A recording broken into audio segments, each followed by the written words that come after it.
ngasi tang nipan thamapon 2024 pungpham masida khungakpa singgi maikaidagi lepak miyam da karigumba wafam khara thamjari madudi tha tara taruk henjalaklaba lansida tumpham chafam khangdana tin kang marak sida kuki thengnanaba honaduna lakli ngasi maksu thawai khubak haptuna kuki thengnari kuki singna drone amadi missile sijanaduna maitai da landaraklaba fawbada maitai akhoi masel punsinduna lansida thawai khubak haptuna kuki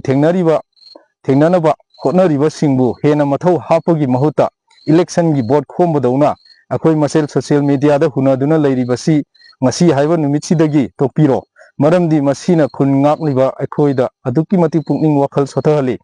relief camp da leiriba awaba kaya khangliba ireisa singsu lansi maitai akhoigi thengnadraba yadraba lani lansigi awaba kayasi akhoi punna khangminasi ngasi akhoina lansi thengna haudraba amadi lansi akhoi masel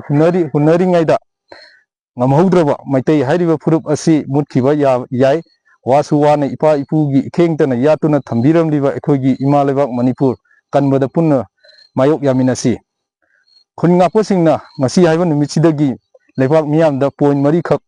tawbinaba haina ningsingjari madudi ahamba point da social media da individual oigera political party oigera nupi oigera nupa oigera CSO sing oigera akhoi masel marakta hunabagi post amata thagatpa yaroi combing operation tawduna khungakpa singdagi makhal amatagi khulai lokotpa yaroi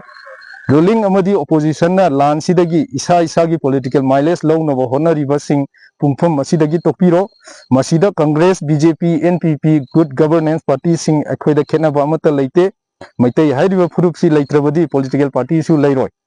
masida ahai sing saduna social media da TV da lepak ningba sabagi thabak sing masidagi tokpiro hairiba sing si thawoi da duna social media da TV discussion da akhoi masel hunabagi thabak se amuk chatharaklabadi amamamta oina chairak pigani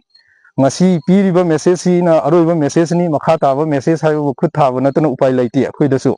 lebak miyamna warip singsida warubiroi ima lebak kanmada punna saruk yaminasi apunmana yaifare